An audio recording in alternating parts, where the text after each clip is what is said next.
Good evening, ladies and gentlemen, and welcome to the John Carter Brown Library.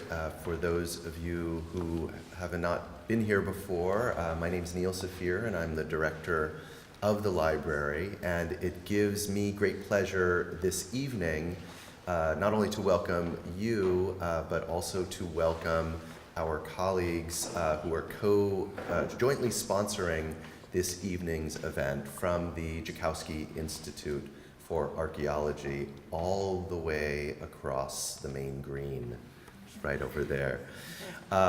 This is a very special event, and we're delighted to be able to host it here. As many of you may already know, we are at the library carrying out a series, a 4-year series on the 4 elements as a way, a kind of a heuristic device to understand the early environmental history of the Americas by taking a renewed look at the collection in different ways. And this has been an opportunity for us to explore different approaches, different disciplinary interventions, and different ideas of temporalities as we have done this. We are nearing the end. This is the 4th and most aqueous year. Although, for those of you who just couldn't get enough of the 4 elements, next year we are going to be doing a special year on the celestial sphere, examining astronomy in the Americas, as well as ethno-astronomy and ethno-archaeology.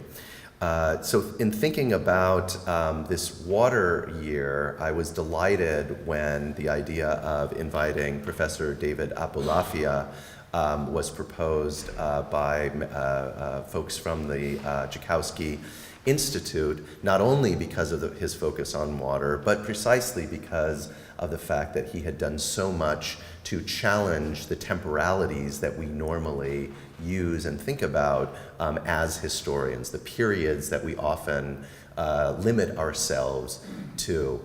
I will leave it to my colleague, director of the Institute, Peter Van Dommelen, to introduce Professor Abulafia, but on behalf of all of the staff and fellows of the John Carter Brown Library, let me first give my own welcome to Professor Abulafia and thank him. And now I turn things over to Peter.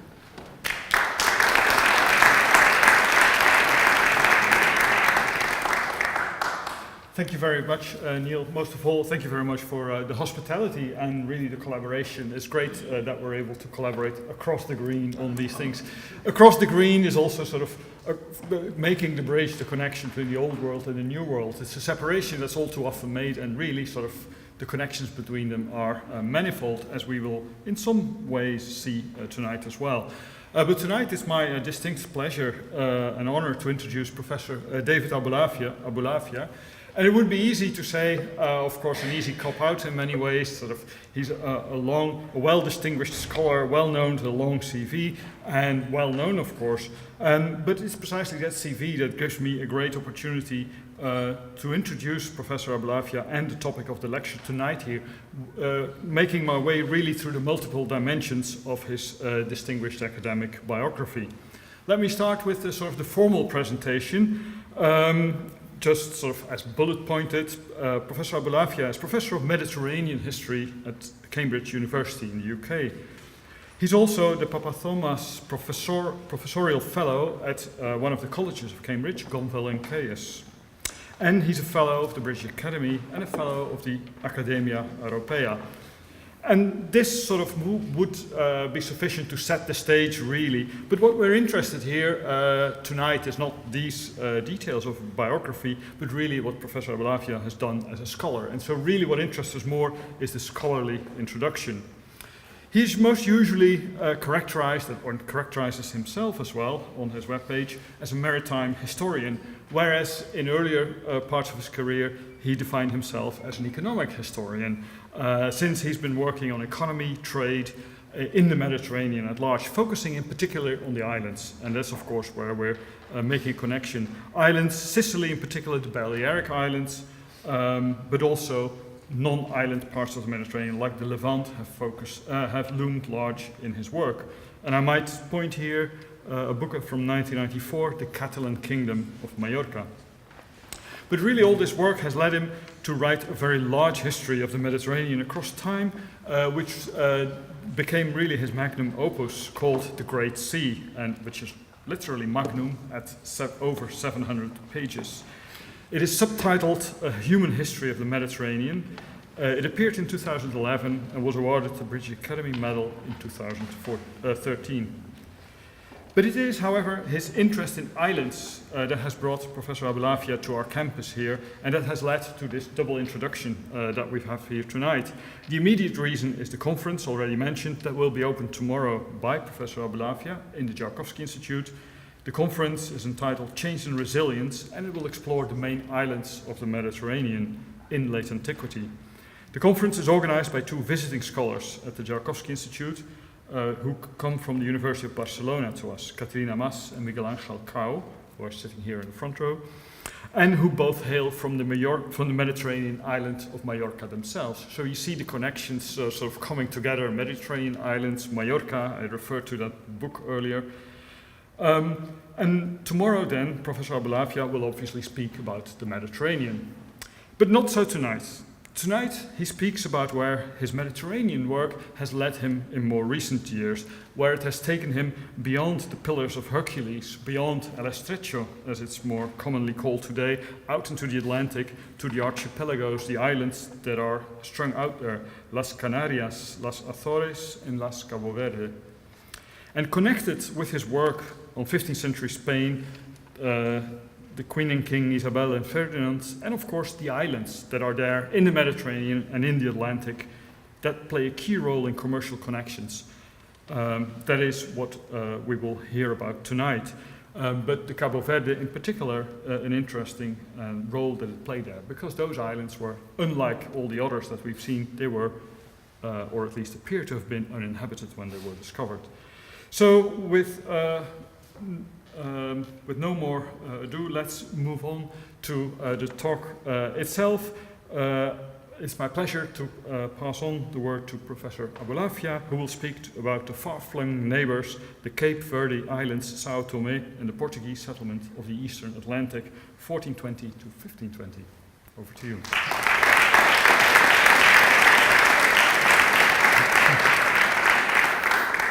Well, thank you very much. It's an enormous pleasure to be here and to have this double invitation and to be just for a week part of this very vibrant community which I've discovered in this building.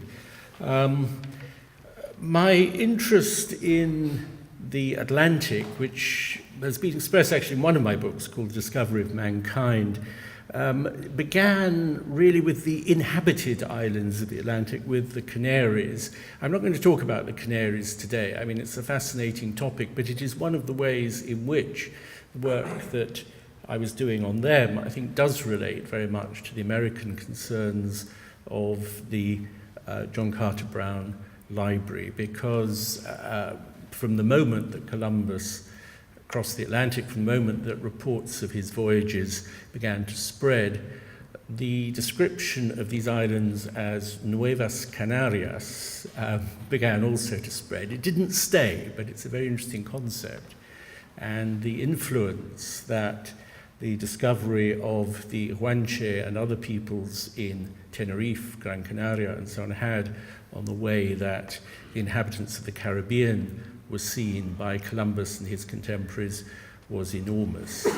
The first thing Columbus said, really, when he described the inhabitants of Guanahani, the island he first discovered in the Caribbean, was they reminded him, the inhabitants reminded him of the Canary Islanders. Anyway, I'm not going to talk about inhabited places. I want to talk about a different aspect of the age of exploration, which still has enormous relevance to our understanding of both sides of the Atlantic, because we'll hear that these islands were often very important sources of supply for shipping moving through the Atlantic, whether they came from Brazil heading for Portugal and Spain, or whether they came round the bottom of Africa, also heading for Portugal and Spain. So we do hear a great deal in the literature about the age of exploration in the 15th and 16th centuries as an age of conquest, of encounters between Europeans and other peoples, many of whom were previously unknown to the conquerors, like the inhabitants of the Canary Islands, like the inhabitants of Hispaniola, the Taínos, and so on. But there were these uninhabited lands that the explorers found and colonized. And the emergence of brand new societies in these places is another fascinating topic. Well, actually, the term brand new societies is a misnomer. What obviously happened was that the Europeans transplanted their own society into these lands with the help of unwilling victims, slaves brought from West Africa. So what I'm talking about is also very much part of, not just a European theme, there's also a very important African theme in what I'm going to be saying. And these new lands were islands, mostly in the Eastern Atlantic, mostly discovered by the Portuguese in the early phases of their voyages that would eventually take them across the world. Now, of course, in other parts of the world, we also find previously uninhabited islands which were settled by mariners crossing the ocean. I'm thinking here of Polynesia, Melanesia, Hawaii, Easter Island, New Zealand, the last of which, actually, New Zealand was possibly colonized as late as 1350, which is just the point at which Europeans were coming for the first time into contact with the Canaries. So things are happening on both sides of the world. I will obviously confine myself to the Atlantic. Now, the uninhabited Atlantic islands, and I'm afraid the pointer doesn't work, but you can see on the map the Madeira archipelago, you can see the Azores, and Cape Verde, you can see São Tomé. Those are the groups I'm going to talk about. They have a special claim to attention because they were places where the human presence decisively transformed the environment, exploiting their fertility, but in some cases also destroying their fertility. And they were places where settlers living very far from home, so living very far from the possibility of control from Lisbon or wherever, living in simple conditions, as we shall see using the archaeological evidence. They had to create a society that could function effectively, despite this inability of the royal government to keep a close eye on what was happening. The royal government tried, but constantly failed. They were also places where very different social mixes came into being. We have the arrival of Genoese in Madeira, Flemings in the Azores. We have, as we shall see when we come to São Tomé, we have Jewish converts, black slaves, and Portuguese convicts who are inhabiting this very remotest island at the end of the 15th century. And then they offer very important insights into the very earliest phases of the European slave trade out of Africa, following the results, I will try and present to you the results of some remarkable excavations, in my view, which have been conducted by colleagues of mine in the Cape Verde Islands. So we have this new world, and this is really a new world. It's the first new world. It's a much newer world, obviously, than the Caribbean or North and South America, which were inhabited by millions and millions of people. This was a genuinely virgin world. And yet it was also, just as we can talk of the Americas being, if you like to use strong language, raped by the Europeans, this also happened in a way in these uninhabited islands when they were overrun not just by the Europeans, but by their animals, which destroyed the ecology of the islands. Right, so what I want to do, I will be saying a lot about Cape Verde and about São Tomé, but to understand what's going on, we have to go back to the early history of these settlements in uninhabited islands, which takes me to Madeira and to the Azores. So I'll talk a bit about them first.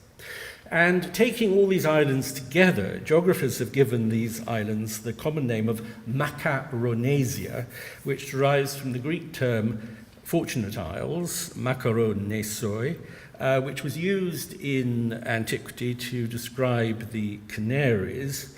Now, I think, and this is a rather feeble joke, but I think it's really true.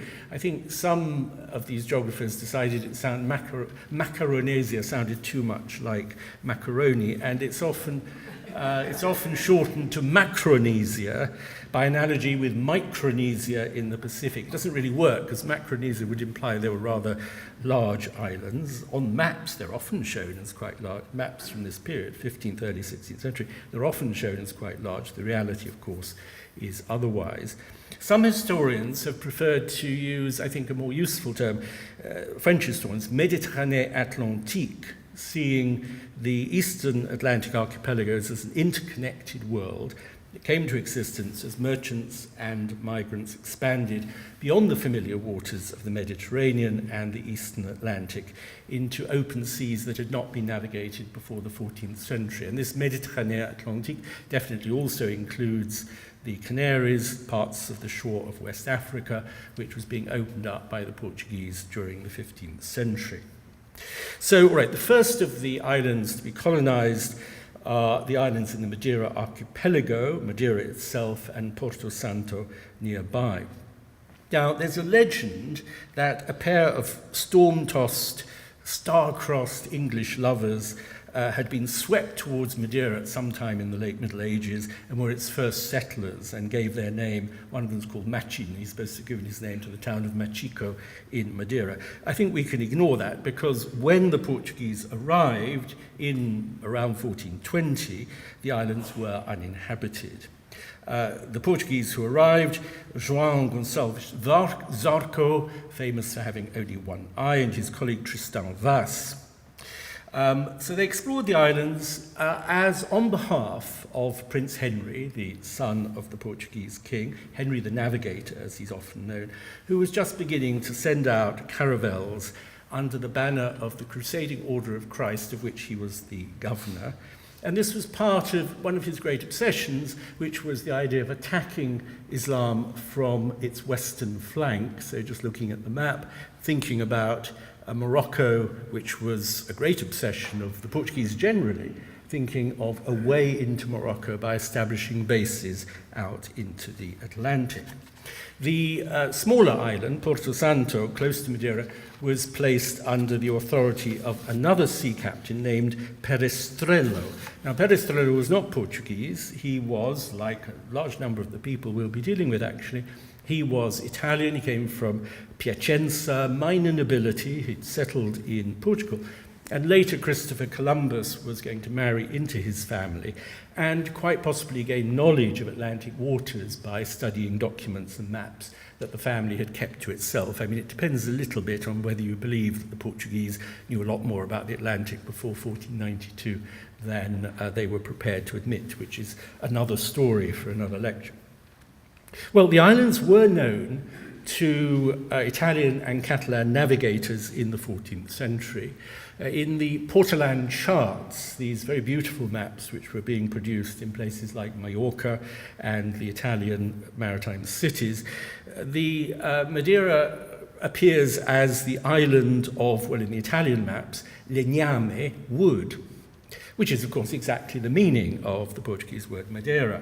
And anyone sailing back from the Canaries after a slave raid into the Canaries, picking up Guanches and Canarians and so on off the islands, as they began to do in the late 14th century, would have known how to catch the prevailing winds by swinging out northwestwards. So here are the Canaries, and they would swing out northwestwards, which would take them certainly to the Madeira archipelago and also, as we shall see, to the Azores. If they really wanted the very best winds, they might head in that direction. Now, the colonization of Madeira really took off after 1433, when the old king, João I, died, and Henry then found himself in full charge of the island. His family was sometimes a little bit nervous about giving him too many powers. He was rather ambitious to create his own, not necessarily kingdom, but his own autonomous principality. And these tussles between Henry and the crown, in fact, continued for a very long time. They're still going on in 1451. He died in 1460. But it was thanks to Henry, well, our evidence for this comes from his biographer, Zurara, who was a great admirer of his. Thanks to Henry, we're told by Zurara, this island became an economic powerhouse. So this tiny island, well, first of all, Zurara says, Henry sent the inhabitants seeds and tools. He saw the islands mainly as a source of revenue. But he wrote to the Pope, and this is quite extraordinary, that he had freed the inhabitants of Madeira from Muslim rule and had brought them back to the Christian faith. This is a completely nonsensical statement, but it does tell you about his instinct for self-promotion, and it tells you about his obsession with the crusade against the Muslims. The abundant hard wood of Madeira became one of its best exports in these years. It was said to be so strong that inhabitants of Lisbon began to build extra stories on top of their houses out of Madeiran wood in the late 15th century. But of course it was also of enormous value to the growing Portuguese fleet at a time when Portugal was becoming a significant naval power, and as I said earlier, Henry was beginning to send his ships down the coast of West Africa. And Madeira too became a centre of shipbuilding. So shipbuilding was really by far and away the biggest industry, the only really heavy industry in the Middle Ages, if you actually think about it, the only really major industry that you would find. Well, castle building, I suppose, qualifies as well. But it was a heavy industry which involved enormous input of resources, and Madeira was already developing as a centre of shipping. Through the capital, Funchal, the place of Fennel, where Zarco, the one-eyed explorer I mentioned earlier, where he settled with his followers.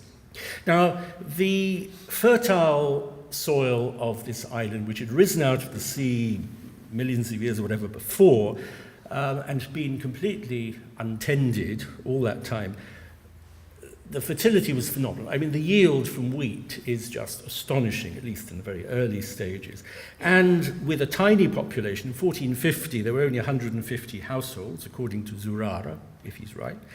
Madeira offered a lifeline to Lisbon, because Lisbon, which was becoming a boom city, was going to have to find some sources of supply for food. The Portuguese hinterland couldn't really maintain Lisbon. And while the Portuguese were attacking Morocco constantly, this meant that access to Moroccan grain, which had been very important in their economy, was cut off.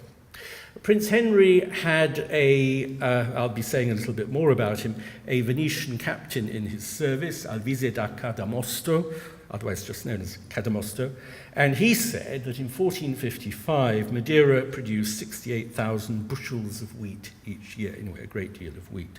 So all this meant, of course, that the ecology of Madeira underwent massive transformations following the arrival of the first human settlers. Well, one of the problems, if you've been to Madeira, you'll know that it's actually quite a precipitous island, so it's not really ideally suited for very, very large-scale wheat production. They could do it round the edges, and because of this fertility, because of this very high yield, that worked very well. Henry had grander plans, and these plans emerged after he met Damosto, who had been travelling past Cape St. Vincent out of the Mediterranean on a Venetian galley bound for Flanders. The ship had to put in for some reason, and Damosto met Henry and lured him into his service. And the way that he did this was by showing him samples of sugar grown in Madeira. And this was something which would tempt any Venetian merchant. Demand for sugar was booming in the late 15th century, and we'll hear more about sugar in relation to the other islands. This is really quite relevant to understanding all the islands.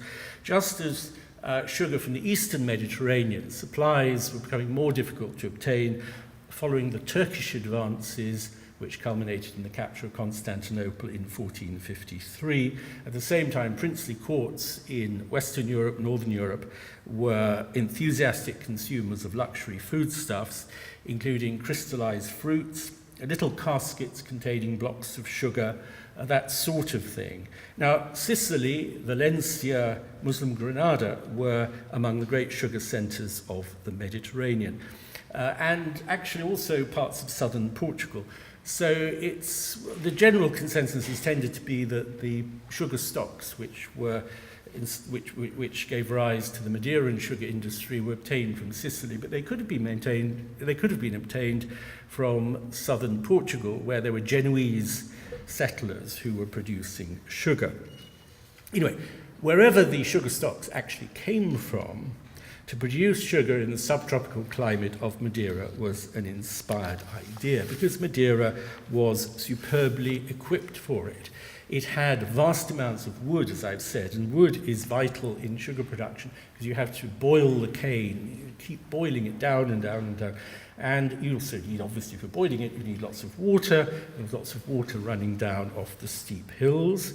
The sugar could then be supplied to Flanders via Lisbon, or increasingly directly to Flanders or to England or whatever.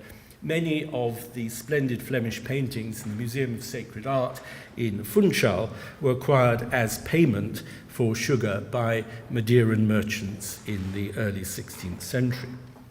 Now, Damosto, writing about 1456, thought that the island was already producing roughly 24,000 kilos of sugar. So this is at a time when the population was still very small. Small beginnings. By 1498, something like 600,000 kilos of sugar. Sorry, I'm in the United States, as I'm sure you all know. I still think in pounds myself. So a kilo is a bit more than 2 pounds, right? So something like, let's say, 1,300,000 pounds of sugar were being sent to Flanders alone, with 225,000 kilos bound for Venice, 105,000 for consumption in Portugal. So Portugal, of course, being a relatively impoverished kingdom, was not the main consumers. But the total for these places approaches 1 million kilos, so over 2 million pounds. And, in fact, in that year, 1498, a decision was made to limit the quantity in future to 1,800,000 kilos. I mean, this is a phenomenal amount of sugar being produced on the island, and it was just as well that the town council in Funchal decided this, because sugar was beginning to exhaust the land. This is part of the lesson of which I'm trying to get across, of course, that these virgin territories were not being treated with a great deal of sensitivity to their economic, to their agricultural pretension. But the fact was, Europe had developed a sweet tooth. The Portuguese Cortes in 1481-2 noted that 20 large ships and 40 to 50 smaller ones were loading sugar and other goods for the nobility and richness of the merchandise of great value which they have and harvest in the said islands. And the Pope, Paul II, praised Zarco and his colleagues for all that they had done to supply the Iberian kingdoms with sugar, wheat, and other comforts.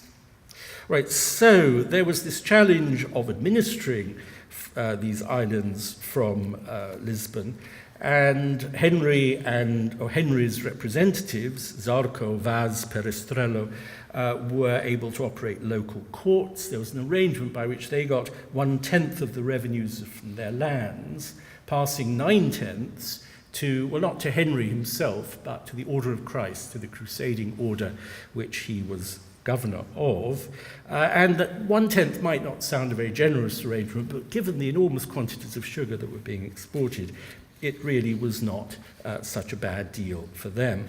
And moreover, there was a general exemption from trade taxes for inhabitants of Madeira in 1444 as a way of encouraging trade.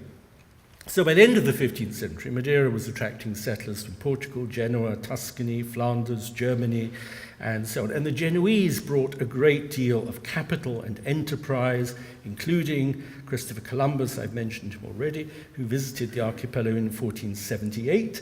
He wanted to buy sugar in exchange for cloth, and he had a business partner in Madeira, a man called Jean de Esmeraux, who was a Fleming, and that's perfectly typical. By 1500, there were about 15,000 inhabitants, priests, merchants, artisans, and about 2,000 slaves. Such a surprisingly low number of slaves, because the sugar industry is tremendous. I mean, the conditions in the sugar mills are exceptionally unpleasant. boiling the sugar, all this activity, cutting the sugar stocks and so on. And as we all know, this became very much an enterprise which was forced upon slaves. But in this period, it does seem that actually Portuguese and Italian labour was being used. The slaves would, by and large, at this period, again, late 15th century, have been from the Canary Islands. And the numbers, perhaps, I mean, that partly also reflects the difficulty of getting them from the Canaries in this period. One of the very interesting features of Madeira in this period, and of the other islands I'll be talking about, is how long the people in charge actually lived. Zarco, the one-eyed Zarco, seems to have run Madeira, or his part of Madeira, for 40 years. These were environments far from the centres of plague and disease in Western Europe. They probably had a much healthier diet than the nobility of Iberia or Italy. The water was clean. People didn't fight wars. So it was actually quite a healthy sort of environment. I'm only talking here about the northernmost islands. As we shall see, the further south you go, a very different picture obtains. But the problem that arose in all these islands was the remoulding of nature. If you brought in cattle and sheep, brought in goats, then that meant that I mean, in the case of goats, of course, they would just eat everything around them, and you might end up with a very arid sort of environment. This particular problem hit Porto Santo very seriously when rabbits were introduced to the island, and they ate up all the vegetation and turned the island into a semi-desert from which it has never recovered. All right, so let me move to the second set of islands. I didn't have any pictures to show you of Madeira, but here is a view of, just a sort of typical view, as it were, of part of the Azores, which were also known from the 14th century, so well before colonization in the 15th century, and which lie, as you can see from the map we saw earlier, much further out into the Atlantic, 800 to 1,000 miles due west of Lisbon, 9 volcanic peaks. They clearly had no value in the struggle against Islam, and Henry couldn't present his case for the colonization of the Azores on that sort of basis. But they were, as I said earlier, they were on the line that the ships tended to follow, coming back from the Canaries, coming back from West Africa. There's a tendency to sail out northwest, catch the winds, and return to Lisbon that way. One of the reasons that the Azores were also of interest was the existence of a large number of legends about islands out in the Atlantic. The Isle of the Seven Cities, for instance, which was supposedly inhabited by refugees from the Muslim conquest of Spain, which had taken place 700 years earlier. This is a recurrent legend, and it's actually reflected in those bits of water, those lakes, 2 lakes joined together, one blue, one green, notionally anyway, they don't really look blue and green, called the Seven Cities. They're still called the Seven Cities. So this sort of memory that there were supposedly places out in the Atlantic which were inhabited by refugees from Spain. The name that actually got attached to these islands, the Azores, the Hawke Islands, reflected something which people saw when they arrived in the islands. They saw large numbers of hawks. They didn't see any mammals, because mammals could not ever have got to these islands. That's a characteristic of remote islands. They tend very rarely to have mammals. And as far as we know, they were completely uninhabited. There have been attempts to prove that the Phoenicians got there. The same actually with Madeira. There are strange stories about the Etruscans laying claim to an island out in the Atlantic, possibly Madeira, but certainly no convincing evidence has been produced. I think one Phoenician coin from an outlying Azorean island, but how it got there, any number of explanations are possible. So Henry, the navigator, was gradually able to put together a coherent domain out in the Atlantic. He made use of the Order of Christ as his agent on the ground and claimed lordship over the Azores, even though technically he was supposed to share the islands with his brother Dom Pedro, but Dom Pedro was then disgraced. He rebelled against the crown, he died, and that gave Henry a bit more leverage over the islands. The point about the Azores was, though, that they were wetter and windier, they are wetter and windier than Madeira, blessed with a benign climate, nonetheless ideal terrain for cattle rather than people. And as the 9 islands opened up to settlement, ships would arrive carrying cows and sheep and horses rather than human beings, leaving them a while till they had bred, spread, and cleared some of the meadows. And the Azores, as you may know, are still a major source of dairy goods in Portugal. Some attempt to produce sugar, but the climate isn't quite right, so the figures are very, very much lower than the figures for Madeira. The export in 1510, 6% of compared to Madeira, the Azores were exporting 6% of the amount of sugar that Madeira was exporting that same year. But what was really important in the case of the Azores was the Flemish connection. Enterprising Flemings came and they colonized. They weren't looking for sugar. I'll explain in a moment what they were looking for.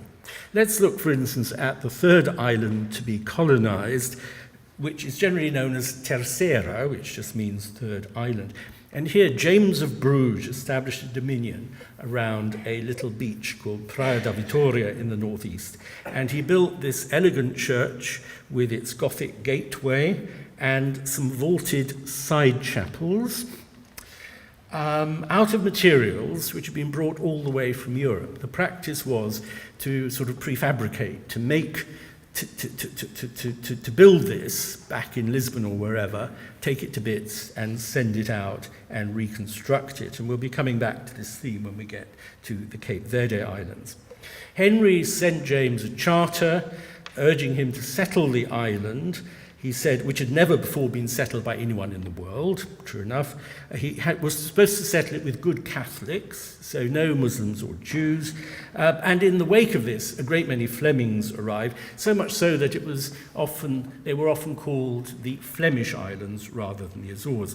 Now, what they were interested in was a dark blue dye stuff, substitute for indigo. Indigo was difficult to obtain, had to come up the spice routes and so on. They wanted woad, and the production of woad was much in demand in Flanders, where there were a great many successful cloth workshops. So this relatively cheap blue dye was the main export in 1500. By 1500, about 60,000 bales of woad were being exported each year. And gradually an intertwined network joining together the Azores with not just Flanders but the other islands began to develop this Méditerranée Atlantique systems of exchange all around the group of islands which the Portuguese were settling.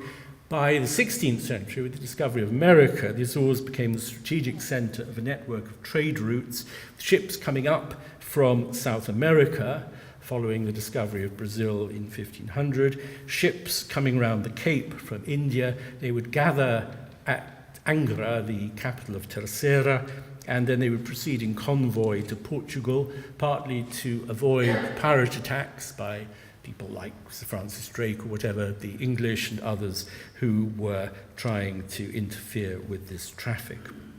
And they were also very important sources of supply for long-distance shipping, which is a characteristic of the other islands. So you've been waiting for it. I will now move to the third set of islands, which is the Cape Verde Islands. There's a bit of a debate about who actually discovered these islands. They were discovered around the time of Prince Henry's death in 1460, maybe by Henry's friend, the Venetian, Cadamosto, maybe by a Genoese named Antonio Danoli, who later became the governor of the islands, or maybe a Portuguese known as Diogo Gomes. But the fact that two of the three were Italian, one Genoese, one Venetian, does say something about the importance of the Italians in this very early phase of Portuguese expansion across the Atlantic. And Antonio Danoli, Captain General, was another of these long-lived colonial masters because more than 25 years later, he was still governing the Cape Verde Islands, and at that point, Castile and Portugal were at war. He was captured, actually, by the Castilians and carted off to Castile, where he seems to have accepted Ferdinand and Isabella as his overlords. Well, the reality, though, was, and they were eventually returned to Portugal under the great Treaty of Tordesillas, which divided up the world. But the reality was that once you got to the Cape Verde Islands, so far out in the Atlantic, it was extremely difficult for the Portuguese back home to regulate what was going on there. These islands also served, like the Azores, as supply stations for ships heading to Europe. And they were stocked with animals. And the problem, which I alluded to earlier, was that with all these goats and sheep, the plants were uprooted, the soil no longer retained such water as there was. The fundamental problem is that these are relatively desolate islands. There we see a view, this shows one of the more sort of lush areas near the ancient capital. But if you look at the back of the picture, you can see this very dry setting, which was made even drier as a result of the intervention of human beings. The royal privilege which established Portuguese settlement in the Cape Verde Islands, dated 1462, talked of rivers, woods, fisheries, coral, dyes, mines. Well, actually, it had very few of these things. This was just formulaic. This was just taken from earlier privileges. There was a dye stuff called orchil, which you could make a sort of purple dye out of, and there wasn't very much else. So how was one going to make these islands succeed economically? The answer was that as the Portuguese advanced down the coast of West Africa and set up trading stations on the coast of West Africa in the same period, to allow the Cape Verdeans to trade freely with the Guinea coast, as it was called, opposite.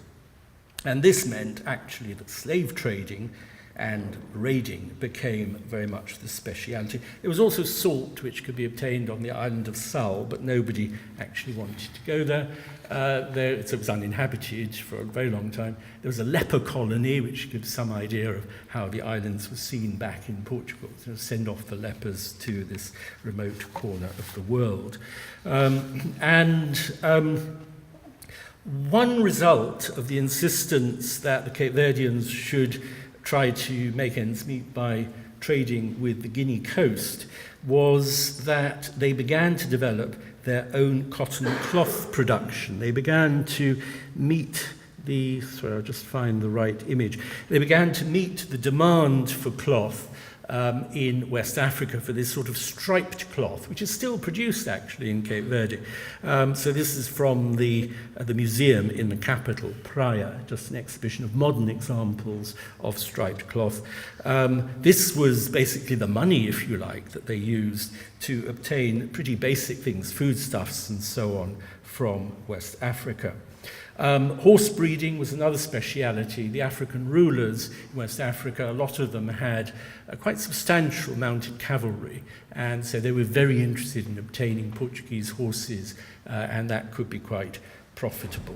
But the main article of trade, let's just go back to put it simply, was human beings, young and old, male and female. This is the pillar in the old capital of Cape Verde Islands, Ribeira Grande, Cidade Velha as it's now known, which is often said to be the place where the slaves were put on sale. In fact, it's really just a sort of marker of Portuguese authority, but it does go back a very long way. I mean, the original of this, it's obviously been knocked around a bit, does go back to the 15th century.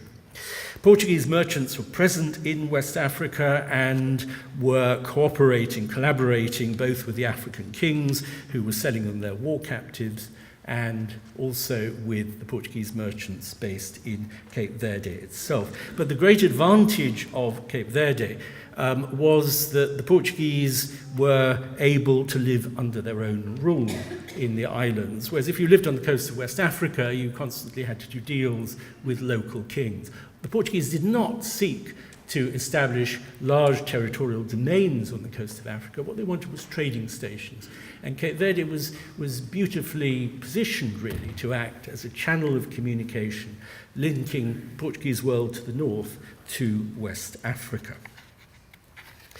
Right, so what about the volume of the slave trade? Well, the numbers certainly increased exponentially. In 1491, 1492, 1493, we have very good records, by the way, preserved in Lisbon. In those 3 years taken together, about 700 slaves were brought to the main island, Santiago. That's the number that was recorded, but in reality there must have been many more who were smuggled past the royal tax officials, and we will hear that there was a second city which was obviously used quite a lot by smugglers. But between 1500 and 1530, it's thought that 25,000 African slaves passed through the island. And this was because demand was growing not just in Europe, where labour shortages and so on had stimulated demand for slaves in the 15th century, but of course the newly discovered lands across the Atlantic. In 1518, the Spanish king arranged the purchase of 4,000 slaves from Portuguese merchants to be sent from the islands to the Caribbean. And this is exactly the period in which the Taino population, the native population of Hispaniola and the other islands, was falling calamitously as a result of disease, overwork, the creation of the encomienda system, and so on.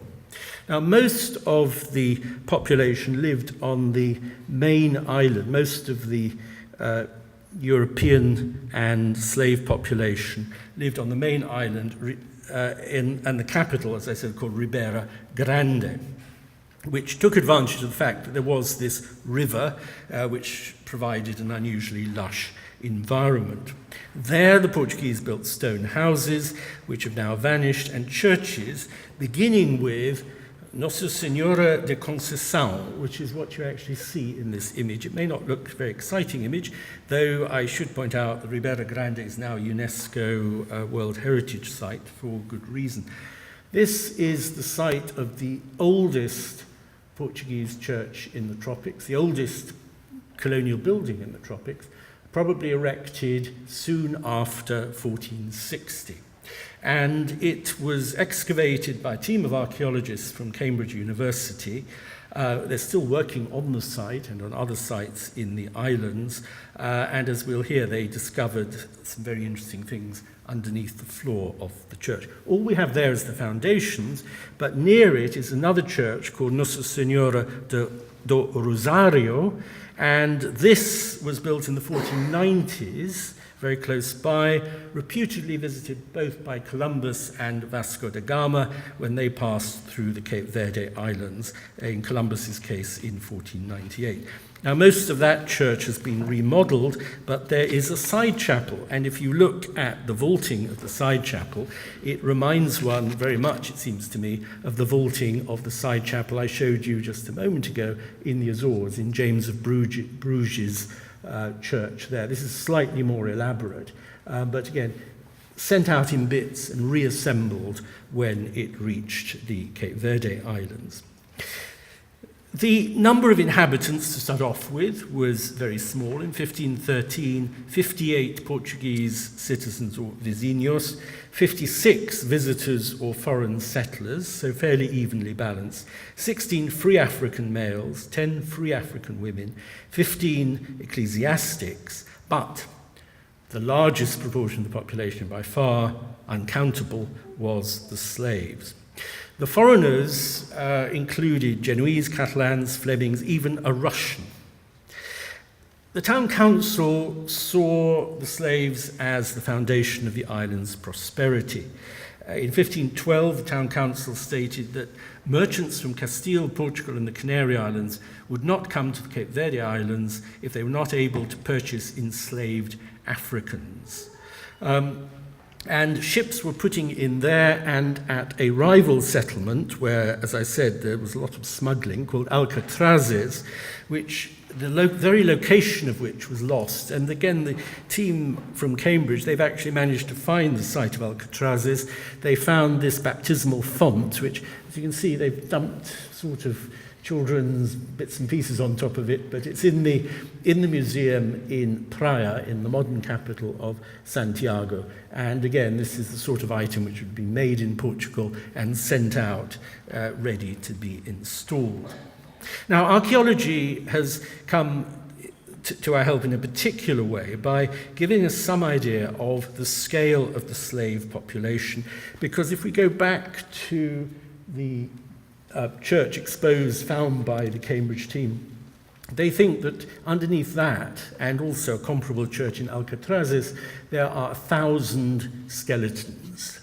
Now, all right, those are from late 15th, 16th century, so quite a long period of time. But what they discovered was that some of them were manacled, so clearly slaves, and yet buried underneath a church, which would only take place, it is assumed, if they'd been baptized, but not freed. And of course there was something of a debate about whether Christians, whether baptized slaves should remain in a state of slavery.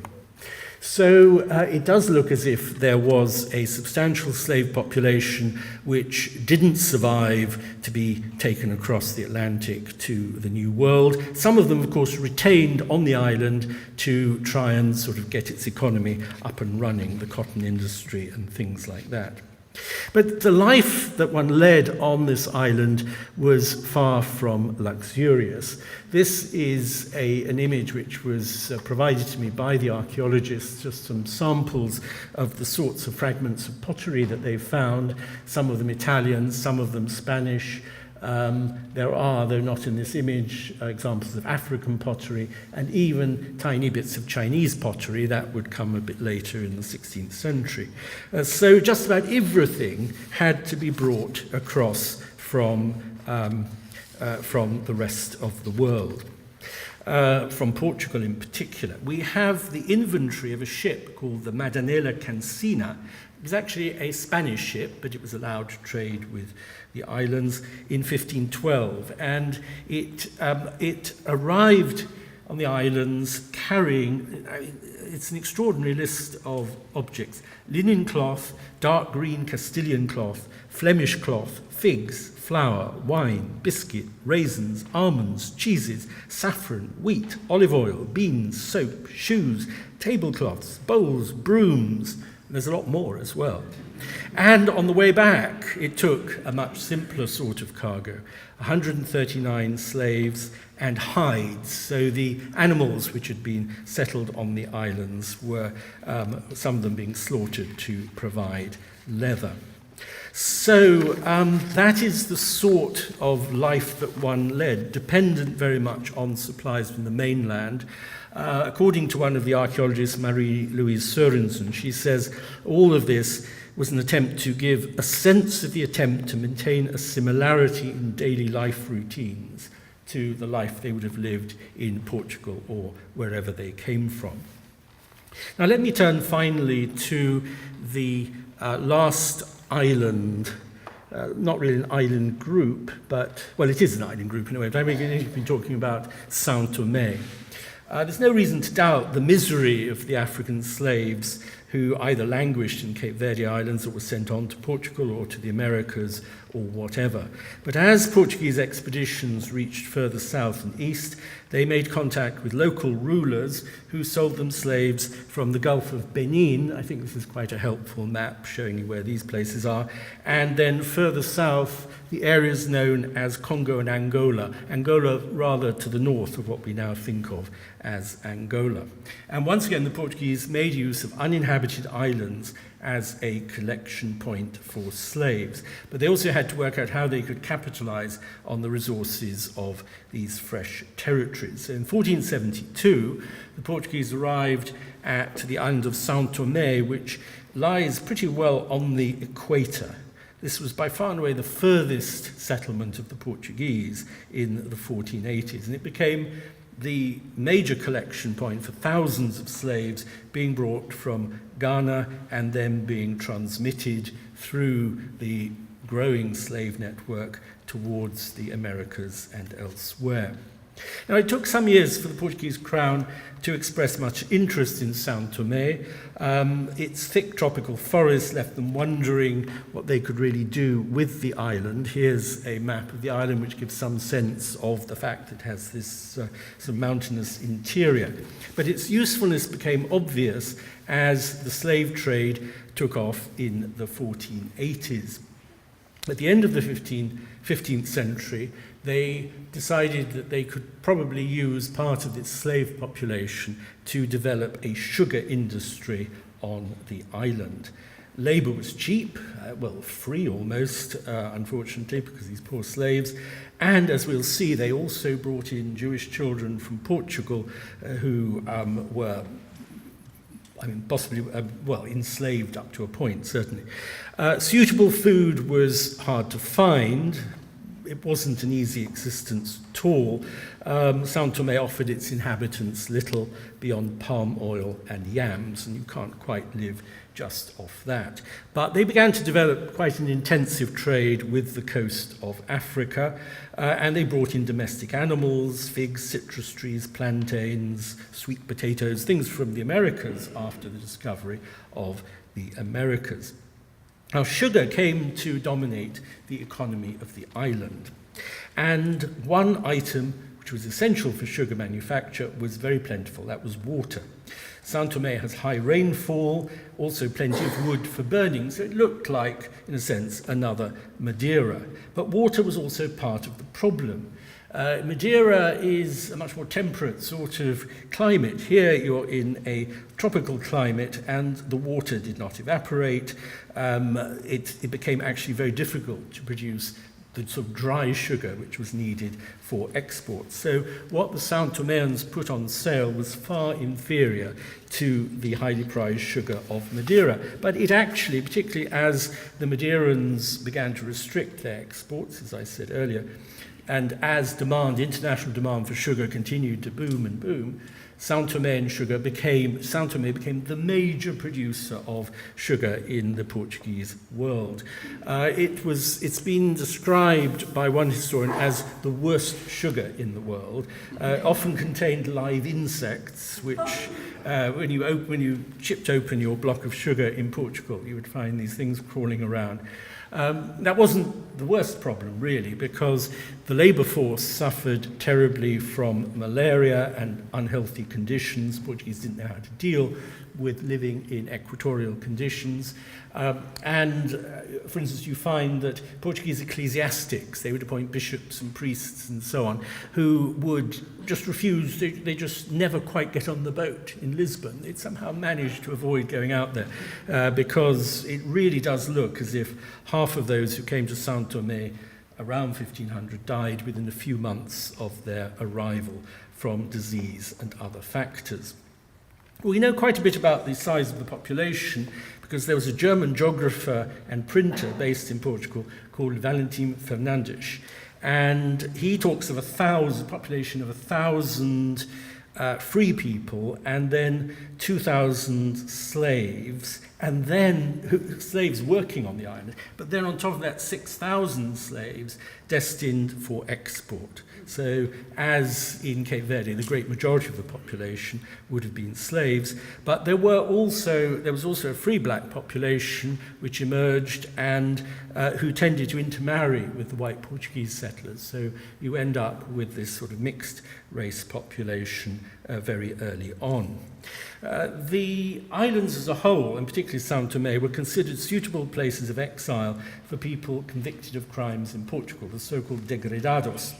And as a place of exile, São Tomé had a very special feature. In 1493, King João II decided to settle the island with Jewish children forcibly taken from their parents in order to ensure that they were baptized and brought up as Catholics. Now, these children weren't originally Portuguese. They were Spanish Jews who'd fled from Spain to Portugal in 1492 when the Jews were expelled from Spain. And at that point, the king had given them 8 months before they had to leave the kingdom. And many of them overstayed. I mean, they had nowhere really to go, so they remained in Portugal.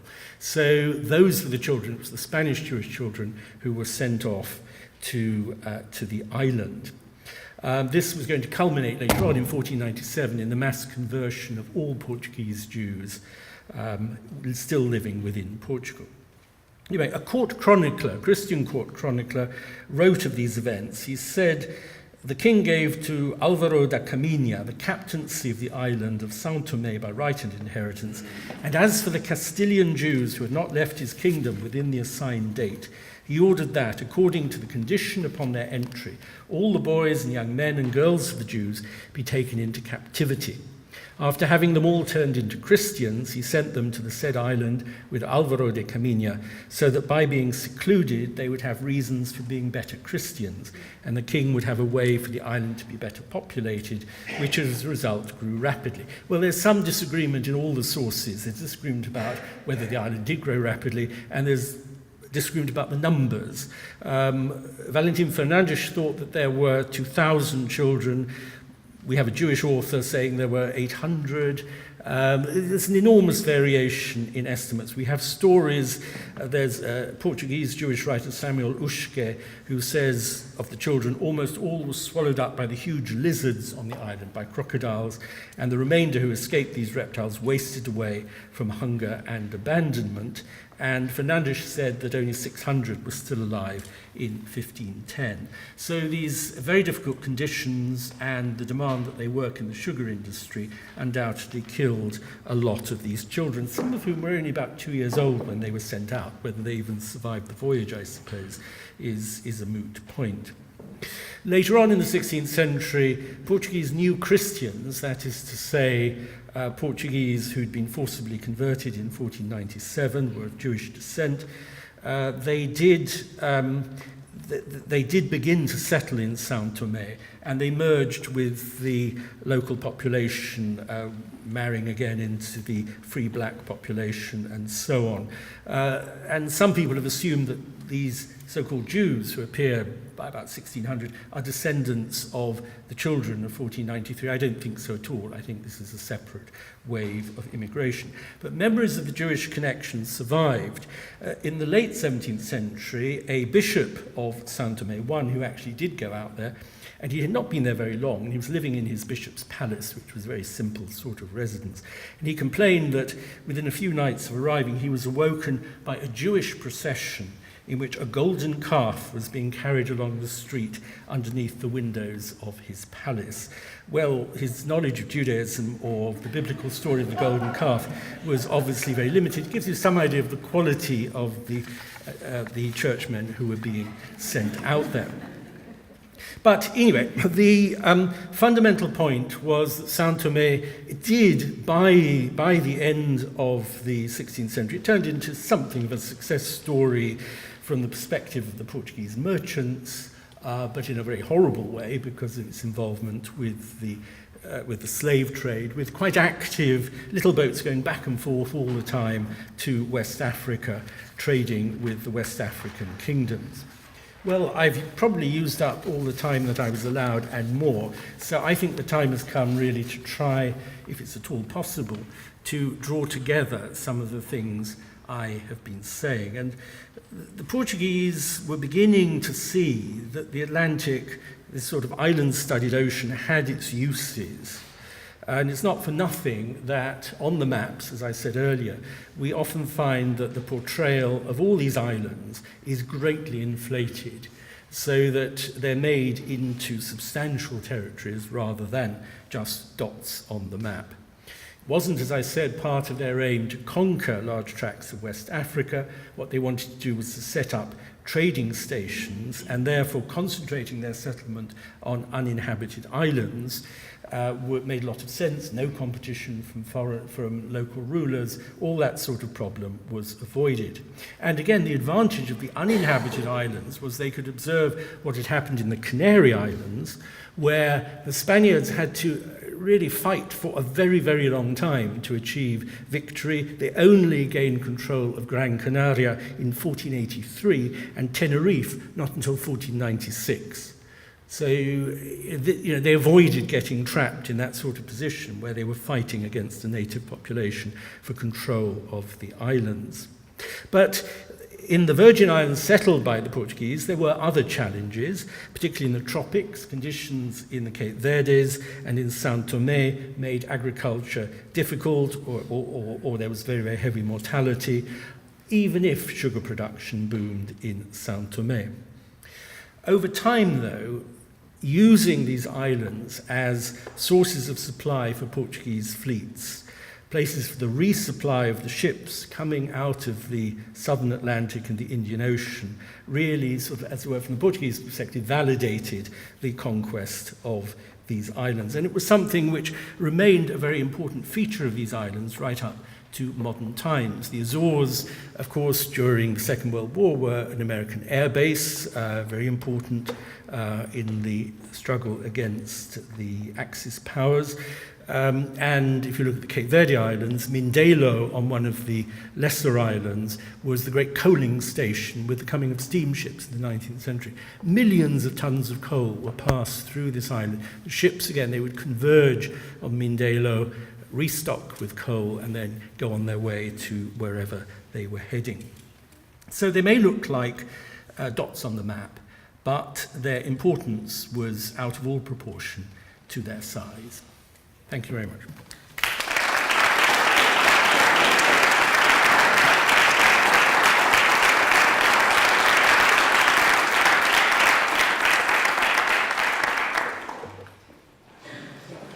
Okay, we have a reception that we are going to move to shortly, but Professor Abelavia has graciously agreed to respond to a few questions in the meantime, and then we'll be around for other more informal questions. So please, the floor is open.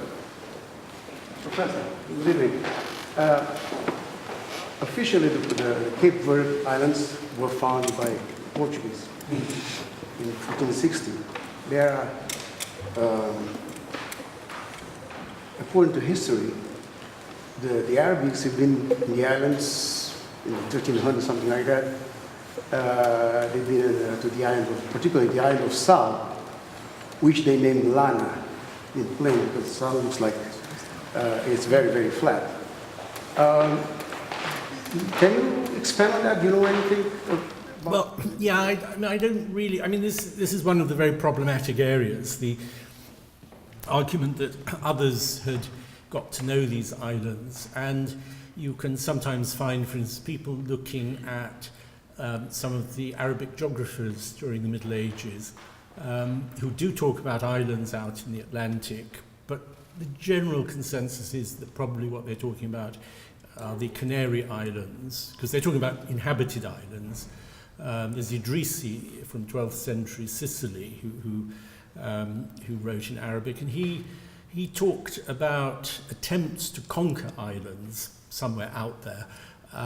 So until somebody comes up with real archaeological evidence for the presence of other people in these islands, I'm bound to be very sceptical. I mean, recently, not terribly long ago, somebody presented me with some evidence from sort of rock-cut formations in the Azores, trying to argue that the Phoenicians or somebody had been, or the Romans or somebody had been in the Azores, but there were no associated finds. You would really need to find, evidence. You'd need to find artifacts which were clearly of that date. So I'm rather sceptical. The reality is that also the West African kings didn't tend to look out to sea. They were more concerned with building very successfully territorial empires in the 14th, 15th centuries. There's a lot going on around the edges of West Africa, but it was looking away from the sea.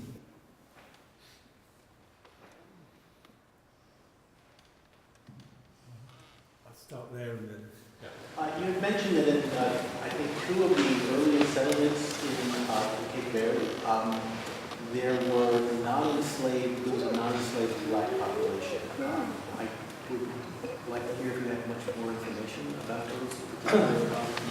Yeah, and also in São Tomé. I mean, my impression is, I think it's going to be very difficult to sort of pin down the evidence, really. But my impression is that sometimes these are freed slaves, and that could happen in all sorts of ways.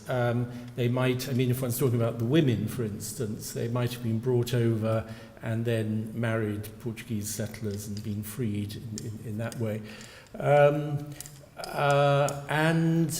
I mean, it's possible, I suppose, that occasionally there would have been some movement of Africans who were themselves sort of trading with the islands. More perhaps in the case of São Tomé, where the currency that was used was the cowrie shells, which were currency in West Africa. They tended to use that a lot. So there might well have been people who were willing to make that crossing. And then there's that difficult question, which I mentioned briefly, which is, well, if people accept the Christian religion, then can they still be kept in slavery? And those could also be grounds for a particular slave owner, perhaps in his will or something like that, releasing slaves. So I think there are a number of ways in which it could happen, but of course they were a distinct minority, unfortunately.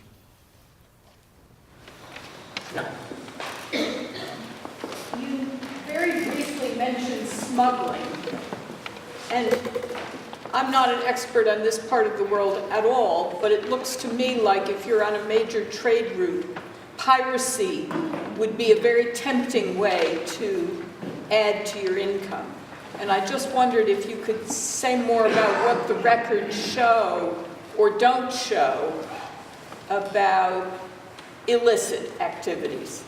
Well, actually, they show quite a lot, but not. I mean, the official records, of course. We do have these records of the ships that of the actual, bills of lading, things like that, which tell us what was on the ships. But more eloquent are some of the travel narratives. There was a man called Eustache de la Fosse in the mid-late 15th century, who was a Fleming. And he decided that he wanted to explore the markets of West Africa. So this isn't really the islands, but one could argue that what he was trying to do was also being done by other people. So he got on a Spanish ship, and somehow the Spanish ship managed to evade the Portuguese, because the Portuguese were policing the route down to these islands. But one of the fundamentals, of course, of maritime history is that it's actually very difficult to control a maritime space because you can only see as far as the horizon. And even if you can see the horizon, that distant sail, you don't really know what it is. You might not be able to reach it. So ships were constantly getting through. De la Fosse was actually arrested and was almost executed, but got away with things, escaped from prison and so on. It's quite a dramatic story that survives. So there certainly were these people who,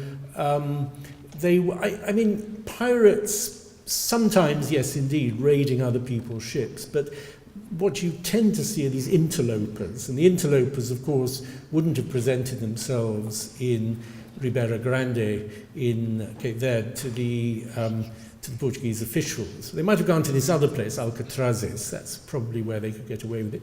A lot of bribery if you did encounter Portuguese officials. I mean, we have cases certainly from the late 16th, 17th centuries where Dutch ships arriving in hostile territory when the Dutch were at war with the Portuguese, they usually get away with it by just handing some money over and then sailing away at night time so nobody can really see what's going on. But undoubtedly, I mean, it's quite possible that the scale of smuggling would have vastly exceeded the official trade. You sometimes say to yourself, why did anybody trade officially? It's like if you go to Naples nowadays and you see them unloading all the cigarettes from their little boats in the port under the eyes of the customs officials.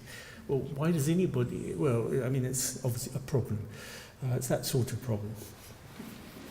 So before we thank Professor Abulafia, I wanted to give one last message, dessa vez em português, para a nossa comunidade do Cabo Verde e também dos Açores, porque apesar de não estar nas Américas propriamente dito, queria que vocês soubessem que esta também é a sua casa. Estamos muito agradecidos pela sua participação neste evento. Forgive me for speaking a little bit in Portuguese, but I wanted to ensure the Lusophones of the audience that this is a very important part of the world, that this library is particularly dedicated to preserving the memory of. With that, I would like to thank Professor Abulafia for a fabulous lecture and ask all of you to join us for the reception.